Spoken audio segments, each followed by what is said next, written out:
Neama, let's talk about the family because 18 family members spoke in support of him today. This was a nearly 10-hour hearing. The support of those family members, frankly, for some has been quite consistent, when the spotlight is very, bright on this case, and it has been for a number of years now. Did any of that support factor in for the parole board? Should it have?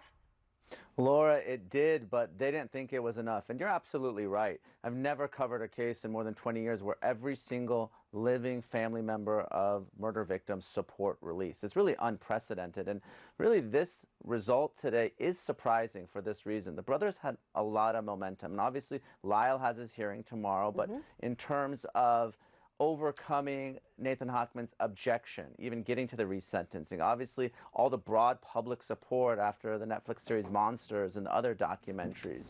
And the fact that they've already served an additional 10 years more than the 25 years which would have made them parole eligible. Obviously, that's the result of the resentencing. So most of the folks who were watching were very surprised by this result. And obviously, the parole board talked about the drug use, the gang affiliation, the cell phone violations.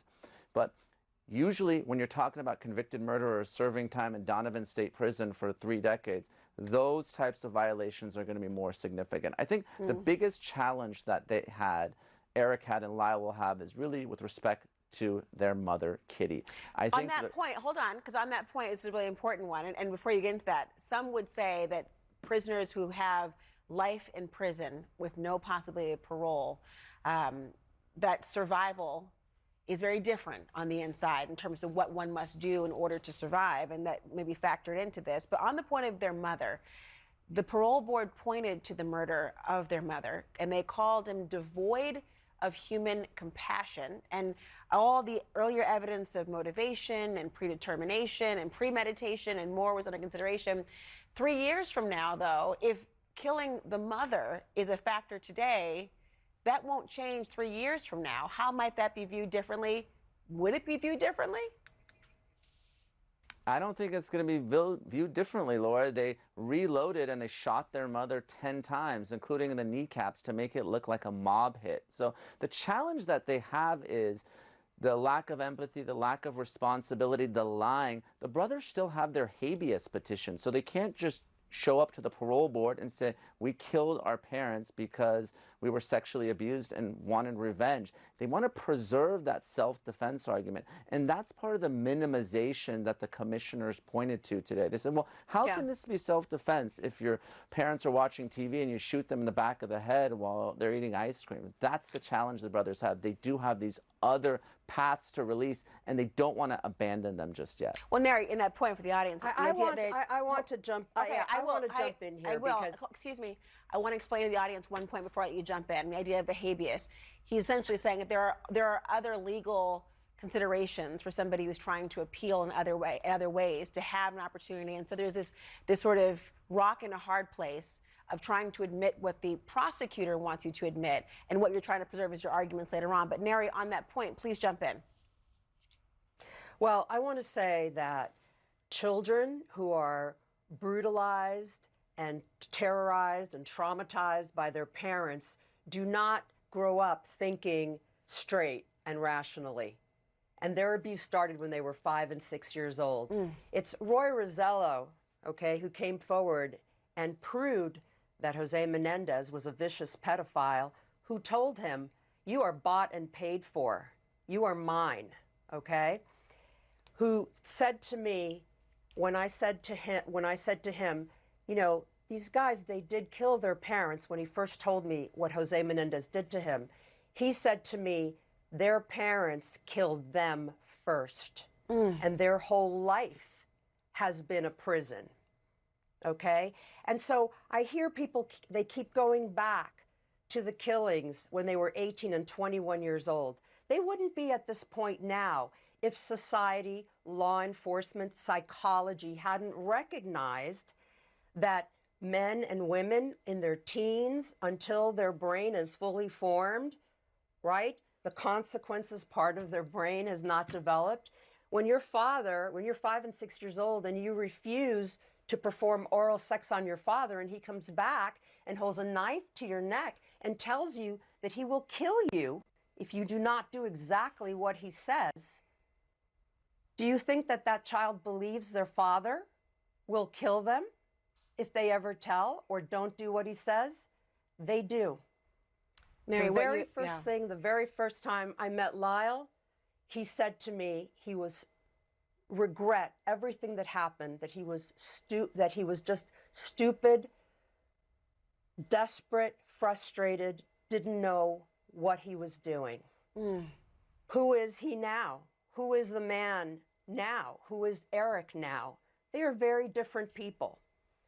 Does the prison system, is it built for rehabilitation or is it not? That is the question. And I agree so much with Neema's point. What's going to be the difference in 3 years? They've all had their abuse been considered in their second trial fully as it was in the first trial that received 2 hung juries. Had that been allowed, those would have been mitigating circumstances that might have given them life with parole, and they would have been considered 10 years ago. Neri, There's a lot there. To say the least, the disturbing, horrific nature of what happened to them cannot be overstated. And clearly the family members took that into consideration, Neama, even as they spoke in support of both of these brothers. So far, we've heard from one particular parole hearing. But then there was this interesting point I want to get to, and that is the parole commissioner asked about a document, Neama, in which Erik had said he had, quote, no justification for the killings. He was asked if he believed any part of this was self-defense, and Erik replied no. And for years, the brothers have alleged self-defense. What do you think changed for him in this moment today? Was it the prospect of this might be the only way? I think that's right. And first, Neri, I understand the psychology of abuse, and I fully believe that Erik Menendez should have been paroled today. That would have been the fair and just result.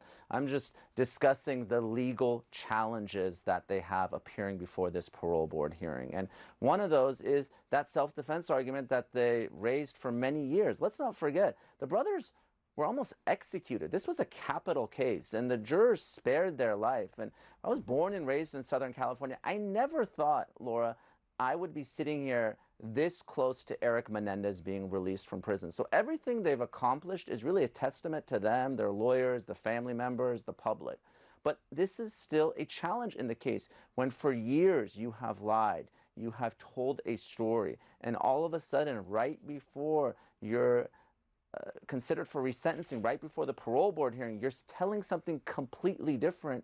You're going to need to explain to prosecutors and parole commissioners why.